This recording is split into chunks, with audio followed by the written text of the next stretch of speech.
Dieu demande que l'on oublie le passé. C'est ça le vrai blocage. On prie pour une nouvelle saison, mais on garde les mêmes blessures. On prie pour une nouvelle saison, mais on garde les mêmes rancunes. C'est toi qui pries pour le mariage, mais tu compares encore tout le monde à ton ex. C'est toi qui veux grandir spirituellement, mais tu vis encore dans la culpabilité des fautes passées. On prie pour une nouvelle saison, mais on garde la même identité et on garde les mêmes échecs. On ne peut pas ouvrir un nouveau fichier si l'ancien est encore verrouillé dans notre esprit. Ce n'est pas parce que tu es orpheline pour dire que si tu ne réussis pas dans ta vie, c'est parce que tu n'as pas eu des parents. C'est faux. Sors de là, bien-aimé. Le lâcher prise, c'est décider que mon passé ne définit plus mon futur. Dieu ne te dit pas, oublie ton passé ou efface de ta mémoire le passé que tu as vécu. Mais il est en train de te dire ce soir, ne t'y accroche pas. La Bible dit, ne vous conformez pas au siècle présent. Soyez plutôt transformés par le renouvellement de l'intelligence.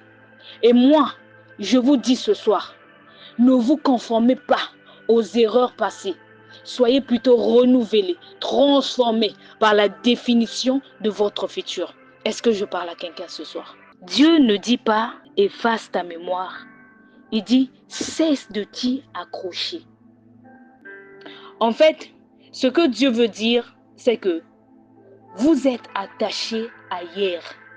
Mais moi, je travaille déjà sur demain. Ce que Dieu veut nous dire ce soir, c'est que on est toujours attaché au passé. Mais lui, il travaille déjà sur demain. Est-ce que je parle à quelqu'un?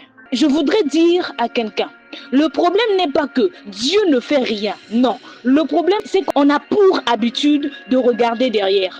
C'est qu'on a pour habitude de regarder derrière. On a pour habitude de regarder le passé. On a pour habitude de regarder ce qui date d'hier. On a pour habitude de revenir sur ce qui est passé. Écoutez, pourquoi est-ce que deux fois, on ne parvient pas à fermer les chapitres? On ne parvient pas à fermer les chapitres parce que le passé est familier. Parce que la douleur devient parfois notre zone de confort. Parce que le nouveau demande une nouvelle version de nous-mêmes. Mais soyons honnêtes, fermer un chapitre, c'est accepter que certaines personnes ne reviendront pas. C'est d'accepter que certaines saisons sont définitivement fermées. C'est d'accepter que certaines prières n'auront pas la réponse qu'on imaginait. Est-ce que je parle à quelqu'un? Le désert peut représenter une période de confusion ou une saison de stagnation. Mieux encore, les moments où tu ne comprends pas ce que Dieu fait. Mais Dieu dit, même là, juste là où tu te trouves, je trace un chemin. My goodness, j'aime ce que la Bible dit. Qui es-tu, grande montagne, devant Zorobabel?